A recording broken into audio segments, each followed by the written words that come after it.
Assalamualaikum warahmatullahi wabarakatuh.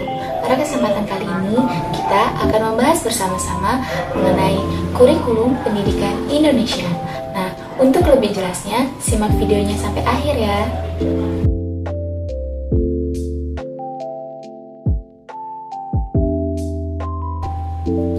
Pertama-tama, kita akan mengetahui terlebih dahulu apa itu kurikulum.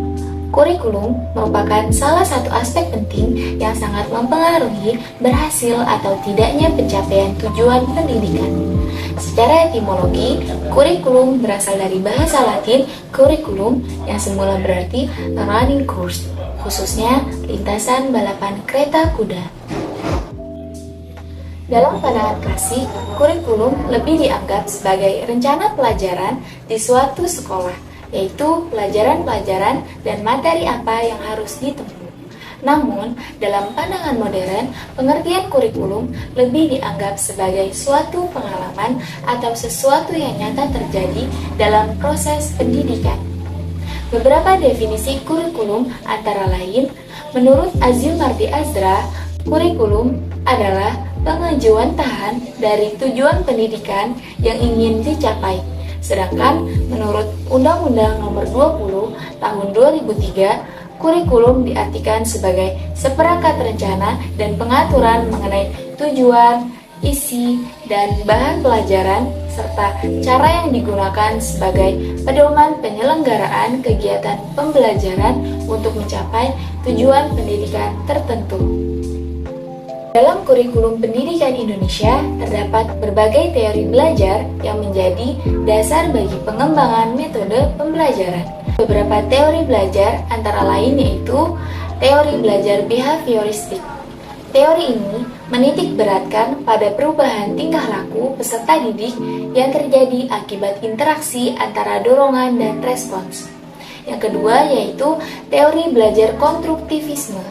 Teori ini menekankan bahwa pembelajaran adalah proses konstruksi pengetahuan oleh peserta didik melalui interaksi dengan lingkungan dan pengalaman. Yang ketiga yaitu teori belajar humanistik. Teori ini menekankan pembelajaran berpusat pada individu dengan fokus pada kebutuhan, motivasi, dan pengalaman pribadi. Yang keempat yaitu teori belajar kognitif. Teori ini menekankan proses mental dalam pembelajaran termasuk memori, pemecahan masalah, dan pemahaman. Dan yang terakhir yaitu teori belajar sibernetik. Teori ini memandang pembelajaran sebagai sistem komunikasi antara peserta didik dan lingkungannya. Semua teori ini tentunya memiliki kelebihan dan kekurangannya masing-masing. Oleh karena itu, para pendidik di Indonesia dapat memilih pendekatan yang sesuai dengan konteks dan kebutuhan peserta didik. Dan dalam kurikulum pendidikan Indonesia terdapat konsep perencanaan dan pembelajaran. Pertama-tama, kita akan mengetahui terlebih dahulu mengenai perencanaan kurikulum. Perencanaan kurikulum melibatkan proses merancang dan mengatur rencana pembelajaran yang akan dijalankan di sekolah. Beberapa aspek penting dalam perencanaan kurikulum meliputi tujuan pembelajaran, isi kurikulum, metode pembelajaran, dan evaluasi. Dan perencanaan kurikulum harus memperhatikan keberagaman budaya dan karakteristik peserta didik, serta kebutuhan masyarakat dan dunia kerja. Selanjutnya, kita akan membahas mengenai pembelajaran dalam kurikulum. Pembelajaran adalah proses interaksi antara guru dan peserta didik yang bertujuan untuk mencapai tujuan pembelajaran. Beberapa konsep penting dalam pembelajaran meliputi pembelajaran aktif, pembelajaran kolaboratif, pembelajaran berbasis proyek, pembelajaran berbasis teknologi, dan pembelajaran inklusif. Oleh karena itu, guru harus mengidentifikasi kompetensi yang ingin dicapai dan merancang pembelajaran yang relevan.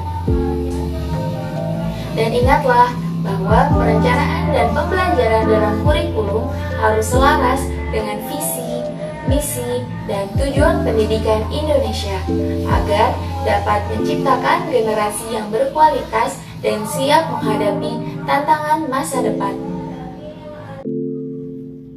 Kesimpulan dari pembahasan kali ini yaitu kurikulum adalah pedoman penyelenggaraan kegiatan pembelajaran untuk mencapai tujuan pendidikan tertentu. Dan teori belajar tentunya memiliki banyak ragam. Oleh karena itu, seorang guru atau pendidik harus memperhatikan teori belajar mana yang relevan dengan peserta didik. Dan dalam kurikulum pendidikan Indonesia, konsep perencanaan dan pembelajaran memegang peran krusial dalam mencapai tujuan pendidikan. Mungkin cukup sekian pembahasan kali ini. Kurang lebihnya mohon maaf. Wassalamualaikum warahmatullahi wabarakatuh.